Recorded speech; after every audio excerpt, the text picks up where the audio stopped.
Ya Allah, mudahkanlah bagi saya, amin, dan mudahkanlah bagi keluarga kami untuk bisa beribadah kurban tahun ini dan tahun-tahun berikutnya. Lapangkanlah rezeki kami ya Allah, lapangkanlah rezeki kami ya Allah, mudahkanlah bisnis kami ya Allah, mudahkanlah usaha kami, amin ya rabbal alamin. Berdoa terus ya Bapak Ibu ya, supaya nanti insya Allah mudah untuk berkorban, amin. Karena tidak semuanya bisa ya, meskipun duitnya banyak.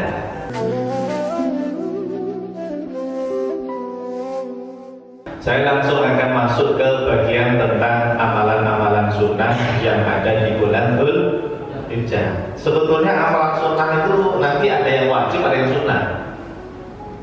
Kalau ini yang kita tampilkan ada 4 ini amalan sunnah yang hukumnya sunnah ya. Apa itu bedanya sunnah pertama sama sunnah kedua? Amalan sunnah yang hukumnya sunnah. Amalan sunnah pertama, sunnah itu berarti apa? Pernah dilakukan oleh Rasulullah, tapi hukumnya sunnah. Beda kan? Ada 2 kalimat sunnah, tapi maknanya beda.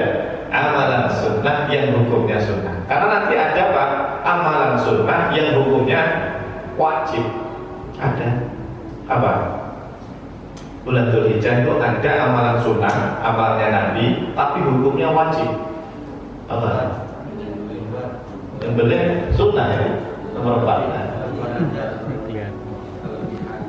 Ya, bukan itu, bukan. Ada terkenal, ini ibadahnya terkenal. Pakai duitnya banyak, harus pakai duit.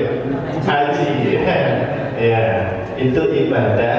Itu amal sunnah. Karena Nabi melakukan kan, disebutnya amalan sunnah. Tapi amalan sunnah yang hukumnya wajib bagi yang mampu, gitu kan.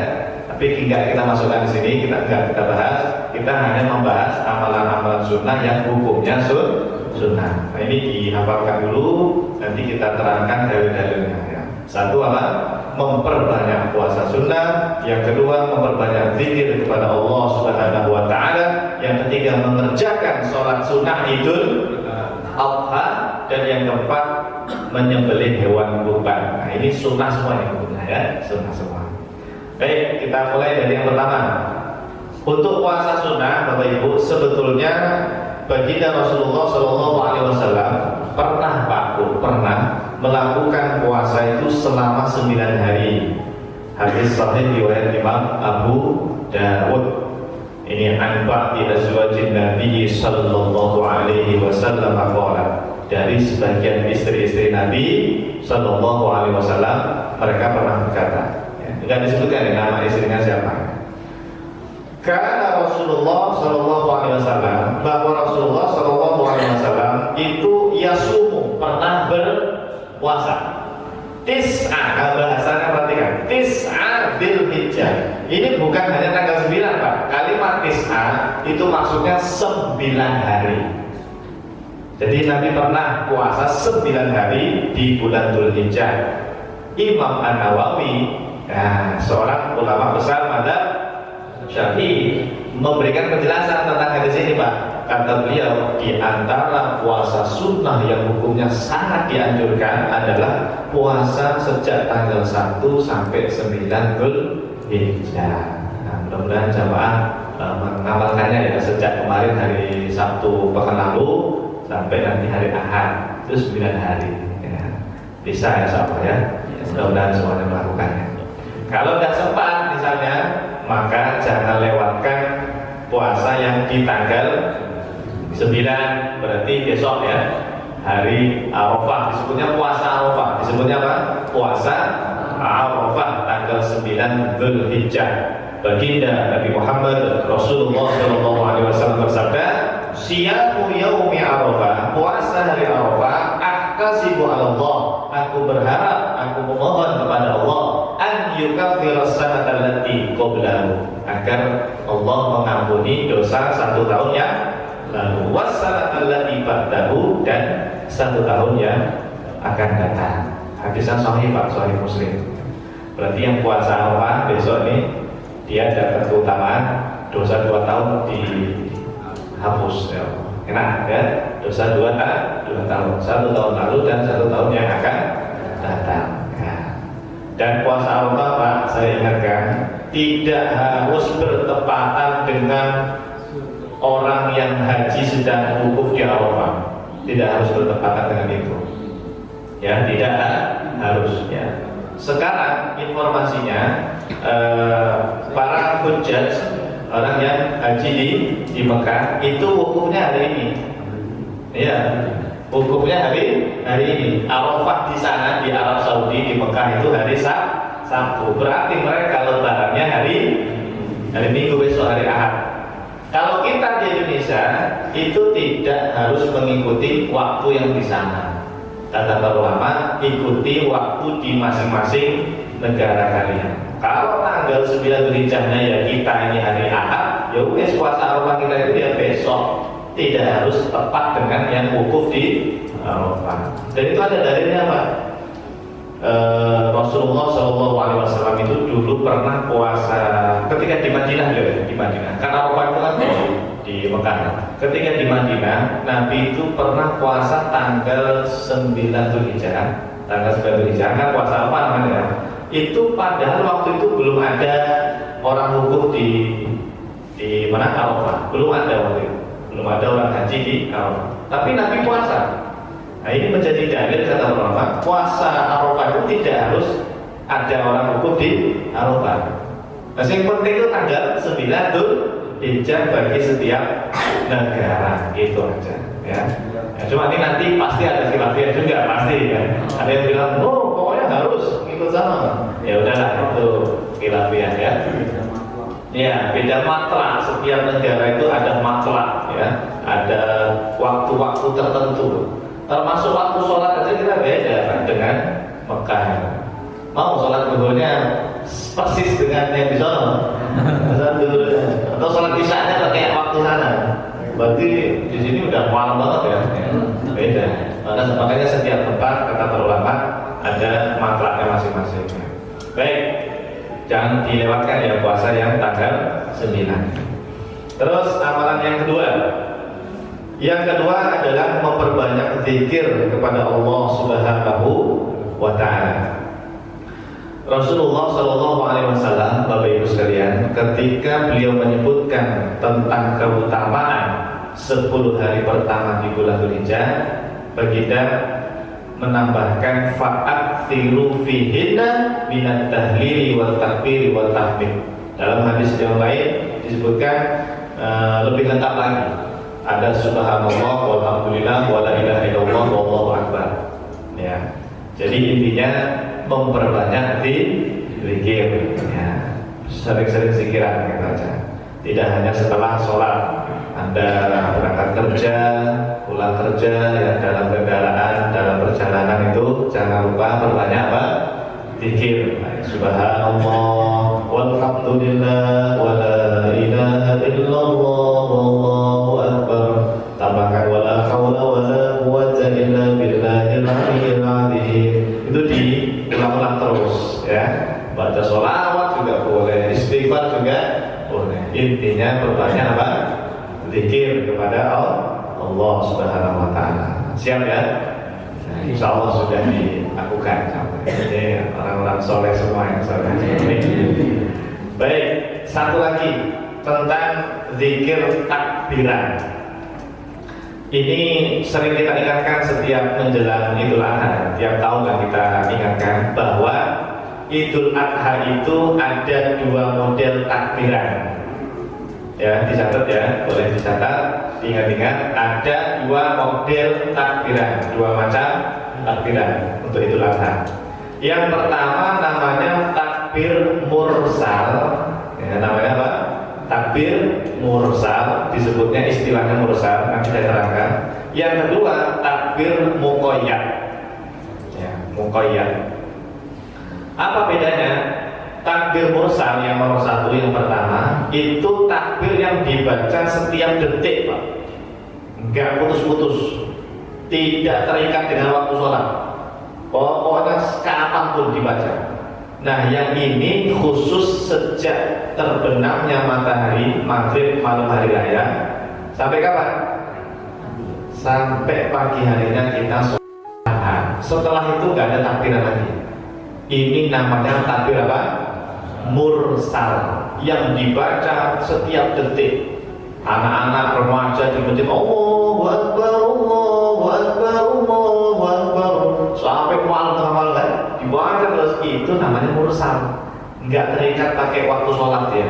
Pokoknya dari maghrib sampai nanti sholat Idul Adha dilaksanakan. Setelah itu nggak usah lagi takbiran ya. Ini namanya takbir mursal, yang dibaca setiap waktu, setiap detik bahkan kalau bisa. Paham ya? Berapa jam itu berarti? Dari terbenamnya matahari sampai sholat Idnya jam berapa biasa di sini? Jam 7 ya? Jam 6? Jam 6 mulai sholat? Ya berarti 12 jam ya berarti ya. Takbir mursal itu kira-kira 12 jam atau 13 jam ya, anggap saja. Nah itu cuma sebentar Pak. Nah, cuma kan kalau tiap detik, tiap ya selalu takbiran ya lumayan ya. Baik, itu namanya takbir apa? Mursal ya, yang selama ini dilakukan. Yang kedua jemaah, namanya takbir muqayyad. Kalau ini bacanya itu khusus habis sholat 5 waktu saja.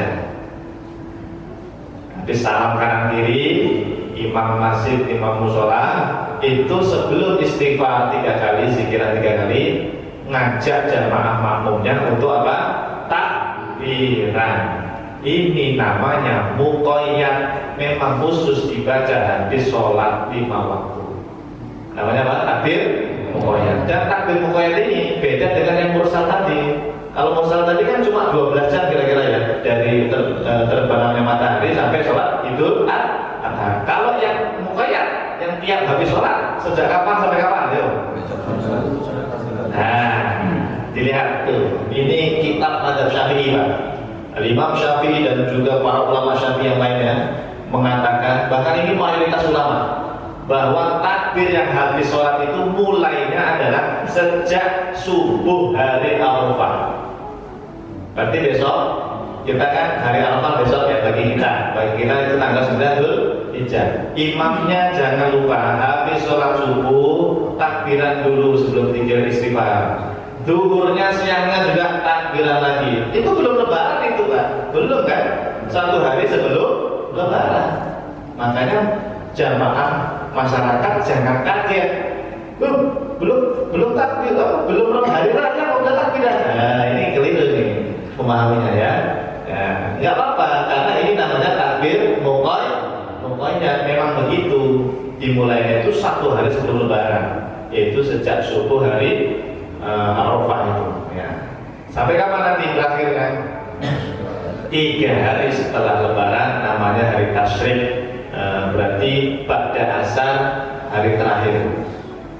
Kalau nanti Senin itu lebaran, berarti hari terakhirnya hari Selasa, Rabu, Kamis. Berarti Kamis ba'da asar itu masih takbiran imamnya ya. Kalau imamnya masih takbiran ngajak makmum, setelah itu tidak ada lagi ya. Ini namanya takbir muqayyad. Dia makan nggak ya? Ya, kadang lupa, ya kadang-kadang lupa. Sejak subuh Arafah itu, pas kita puasa Arafah besok itu, mestinya diingatkan imamnya untuk membaca takbiran. Dan disunahkan jahar ya, disunahkan jahar sebagaimana yang dilakukan oleh para ulama salaf kita. Takbiran itu tidak apa-apa bersama-sama dengan suara yang jahar dikeraskan. Bukan masing-masing sendiri mingkem itu enggak ya. Ini syiar Pak, memang syiar begitu ya. Harus dikeraskan, disunahkan untuk jahar ya. Dan sudah apa ya takbiran? Selamat takbir. Apalagi yang singkat Pak Ustaz. Ya enggak apa-apa. Yang merah-merah biasanya adalah anak-anak itu ya apa ya. Kalau mau yang versi lengkapnya ini Bapak Ibu ya, difoto aja nanti di share di grup-grupnya. Allahu Akbar, Allahu Akbar, Allahu Akbar, la ilaha illallah, Allahu Akbar, Allahu Akbar, walillahil hamd, Allahu Akbar kabira, walhamdulillahi katsira, wa subhanallahi bukratan wa asila, la ilaha illallah, wa la na'budu illa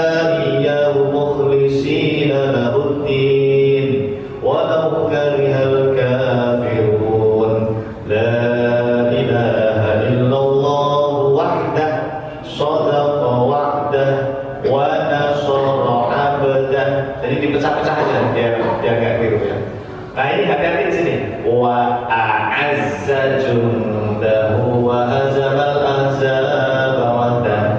Awas ya, wa a'azza bisa ya? La ilaha illallah wallahu akbar Allahu akbar walillahil hamd. Nah, dihafalkan ya. Pak Bu, ketika kita takbiran, tolong ilmu tauhidnya dipakai. Ilmu tauhidnya dipakai. Maksudnya bagaimana?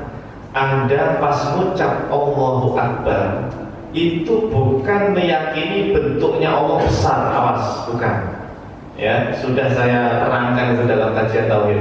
Makna dari Allahu Akbar itu Anda mengakui, meyakini bahwa Allah itu maha hebat, maha segala-galanya.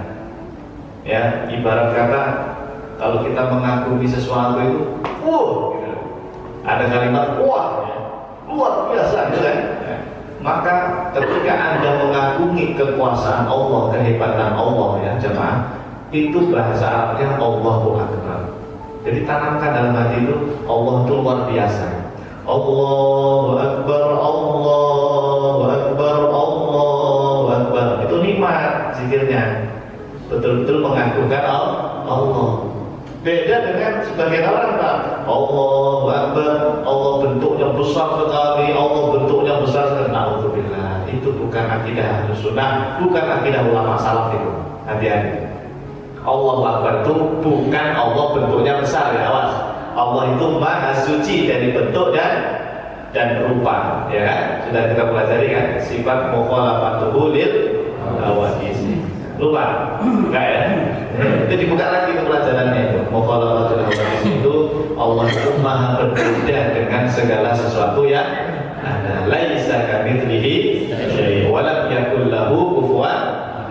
Ini tolong sampaikan makna takbir Allahu Akbar itu bukan bentuknya Allah yang besar, tapi apa? Besar keagungan Allah, besar kekuasaannya Allah Subhanahu wa Ta'ala. Baik. Selanjutnya, masih ada waktu ya? Masih. Yang ketiga, amalan-amalan sunnah yang khusus dilakukan di bulan Dzulhijjah adalah sholat sunnah Idul Adha. Sholat Idul Adha itu sama sebetulnya dengan sholat Idul Fitri, sama, ketentuannya sama. Yang membedakan hanya niatnya saja. Biasa usolli sunatan li Idul Adha gitu ya. Rokata ini mustaqbilan berarti ada makmuman lillahi ta'ala ya. Pokoknya niatnya sholat Idul Adha. Sholat Idul Adha ini Bapak Ibu, kata para ulama, berdasarkan surah Al-Kautsar ayat ke berapa tentang salat Idul Adha. Inna a'tainakal kautsar fasholli li rabbika wanhar. Ayat kedua itu Pak. Menurut ahli tafsir, fasholli li rabbika, kerjakanlah salat untuk Tuhanmu. Di situ tuh tafsirnya Pak dibaca di Jalalain, tafsir Jalalain, salat Idul Adha. Jadi untuk Idul Adha ini istimewa Pak. Perintahnya itu di Quran ada. Beda dengan sholat sunnah yang lain. Kalau sholat sunnah yang lain itu di hadis, rata-rata hadis Nabi. Tapi untuk sholat Idul Adha ini istimewa sekali. Perintahnya langsung di dalam Al-Quran. Fasholli li rabbika wanhar. Wanhar itu kan kurban, ya, menyembelih hewan kurban. Oleh karena itu Bapak Ibu, dalam mazhab kita Syafi'i, sholat Idul Adha ini levelnya paling tinggi, nomor 1. Urutan paling atas itu sholat Idul Adha. Disebutkan afdhalun nawafil, termasuk sholat sunnah yang paling afdhal. Nomor 1 dia urutannya. Idul Fitri masih kalah Pak, sholat Idul Fitri. Sholat tahajud masih kalah. Sholat witir masih kalah dengan ini. Sholat duha, sholat qobliyah tadi masih kalah Pak dengan pahala sholat Idul Adha.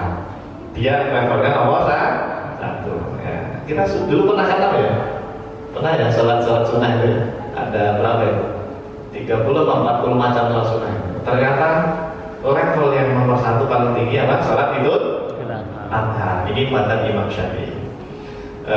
Di sini di dalam kitab takbir disebutkan untuk rakaat pertama takbir 7 kali, rakaat kedua takbir 5 kali. Ini kalau sholat. Kalau khutbah itu khutbah pertama, khutbah kedua Ya, yang pernah jadi khatib nih, alhamdulillah. Kalau khutbah pertama 9 kali, kalau khutbah kedua 7 kali. Memang begitu. Nabi Shallallahu Alaihi Wasallam seperti itu khutbahnya waktu itu ya.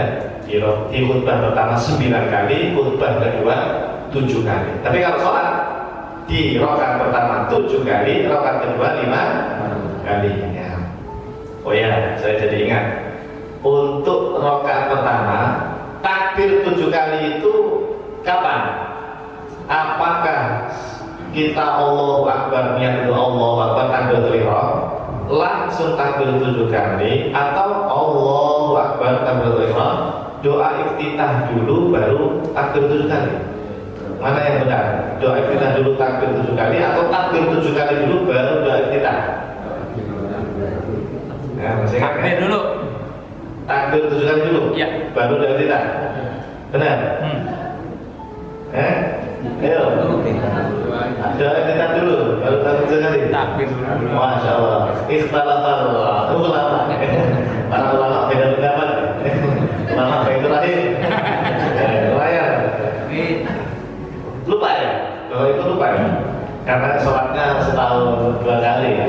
Jadi lupa. Yang benar Pak Bu, tolong dicatat. Yang benar itu ternyata doa iftitah dulu. Doa iftitah dulu baru takbir 7 kali. Jadi urutannya gini. Kan kita niat ya. Terserah pakai usul di sunnah itu akan silakan. Tapi pas takbiratul ihram jangan lupa niatlah lagi Allahu Akbar. Itu artinya harus niat dalam syariat. Setelah takbir pertama ini Pak Bu, namanya takbiratul ihram ya. Namanya apa? Takbiratul ihram. Itu kan wajib Bu. Langsung aja doa iftitah dulu. Iya. Tapi sayangnya imam-imam itu kayak nggak ngasih jeda. Seolah-olah takbir 7 kali dulu baru makmumnya itu doa iftitah. Nah, ini keliru ya. Yang benar harusnya setelah takbir pertama takbiratul ihram, tolong imamnya kasih jeda yang agak lama, memberi kesempatan makmum baca doa iftitah. Itu yang benar. Gitu ya. Yang benar itu doa iftitah dulu baru setelah itu takbir 7 kali. Kayak nggak pernah dibaca itu. Iya. Makanya ini mesti kita sampaikan terus ilmu semacam ini ya. Sampaikan terus Pak ya. Bahkan saya berharap Ustaz Abdullah nanti biasalah kalau sebelum sholat kan pengumuman ya. Entah itu laporan apa ya. Itu ingatkan urutan yang benar seperti itu. Setelah takbiratul ihram kita doa iftitah dulu. Tolong imamnya beri jeda yang agak lama ada bertanya Allah berkabir atau Allah baik-baik silakan ya. Baru setelah itu takbir 7 kali, setelah itu baru Fatihah. Gitu ya. Oke. Rakaat kedua takbir 5 kali. Nah itu hitungnya gimana? Setelah bangun dari sujud kan takbir tuh Allahu Akbar berdiri. Itu dihitung satu enggak? Tidak. Kenapa? Karena itu takbir intikal, ya nggak usah dihitung. Setelah berdiri lurus baru mulai Allahu Akbar 1, Subhanallah, Alhamdulillah, wala ilaha illallah, Allahu Akbar dan seterusnya. Oke, nah lanjut ya, masih ada satu lagi nih. Terakhir. Apa? Amalan sunnah yang keempat terakhir menyembelih hewan kurban. Bapak Ibu mari berdoa. Ya Allah, mudahkanlah bagi saya, amin, dan mudahkanlah bagi keluarga kami untuk bisa beribadah kurban tahun ini dan tahun-tahun berikutnya. Lapangkanlah rezeki kami ya Allah, lapangkanlah rezeki kami ya Allah, mudahkanlah bisnis kami ya Allah, mudahkanlah usaha kami, amin ya rabbal alamin. Berdoa terus ya Bapak Ibu ya, supaya nanti insya Allah mudah untuk berkorban, amin. Karena tidak semuanya bisa ya. Meskipun duitnya banyak ya, duitnya punya 3.500.000 pokoknya insya Allah ini jamaah kita minimal 1 M tabungannya ya 1 M, amin ya, MBR ya 100 juta, amin ya. 3.500.000 saya yakin sebetulnya bisa. Cuma kan kadang-kadang orang mikir itu aduh cicilan rumah, aduh cicilan anak sekolah dan sebagainya. Oleh karena itu tadi kita berdoa tiap hari dari sekarang, mestinya dari tanggal 1 kemarin ya. Kita doa minta kepada Allah agar dimudahkan bisa kurban. Kenapa? Ini pahalanya besar Pak. Itu Nabi sampai mengatakan amalan yang di bulan Dzulhijjah yang 10 hari pertama itu level tertinggi kurban. Sholat Idul Adha yang tadi paling tinggi di antara sholat sunnah itu masih kalah pahalanya dengan kurban. Zikir masih kalah dengan kurban. Apalagi puasa sunnah masih kalah dengan kurban. Jadi beruntunglah Bapak Ibu bagi kita yang bisa kurban Allah. Ya, maka berdoa terus ya, karena pahalanya sangat besar dibandingkan pahala-pahala sunnah yang lain. Paling tinggi kurban itu ya. Makanya Nabi di akhir hadis ini mengatakan apa itu? Fatihu biha nafsan. Terjemahnya itu kalau versi saya, bersegeralah kalian meraih pahala yang besar itu, yang sangat besar itu pada ibadah kurban. Sampai bilang gitu Nabi Sallallahu Alaihi Wasallam. Dan orang yang berkurban, kalau dia itu menghadiri proses penyembelihan paku, itu pas darah nempel, pas muncrat sebelah sapinya atau kambingnya, darahnya kan keluar ya, muncrat. Itu pas netes pertama kali ke tanah, itu Allah Pak Bu langsung mengampuni semua dosa ya Allah, langsung hilang semua dosa-dosa kita ya. Dan itu pesannya bagi Rasulullah kepada putri beliau, siapa namanya? Fatimah. Putri beliau Fatimah radhiyallahu anha. Beliau adalah istrinya Sayyidina Ali bin Abi Thalib radhiyallahu anhu. Nabi mengatakan kepada putri beliau Fatimah, "Qumi ila udhiyati fashhadiha." Wahai Fatimah, datanglah. Qumi itu berdirilah, maksudnya datanglah ke tempat penyembelihan hewan kurban. Jadi kalau bisa hadir Pak Bu. Bahkan kata para ulama, yang hadir tidak hanya yang berkurban, keluarganya ikut menyaksikan kalau bisa datang, termasuk tetangga. Itu nanti dapat juga itu keutamaan yang itu di akhir hadisnya ada. Fa inna laki fa bi awwali qatratin taqtulu min damiha yufaru laka masalafa min biki. Itu salah hakikatnya. Min biki ya berarti. Sesungguhnya pada saat darah itu netes ya pertama kali, itu Allah mengampuni seluruh dosa-dosamu yang telah lalu. Fatimah nanya, ya Rasulullah, ini keutamaan ini untuk kita saja atau untuk semuanya umat Islam? Nabi menjawab, balana walil muslimina amatan itu jami'an. Justru keutamaannya itu untuk kita dan juga umat Islam yang lainnya. Jadi semuanya kena itu dapat. Makanya kalau ada proses penyembelihan, ikut hadir pokoknya, ya, ikut mensyiarkan biar rame, biar syiar benar-benar dan dapat keutamaan diampuni dosanya oleh Allah Subhanahu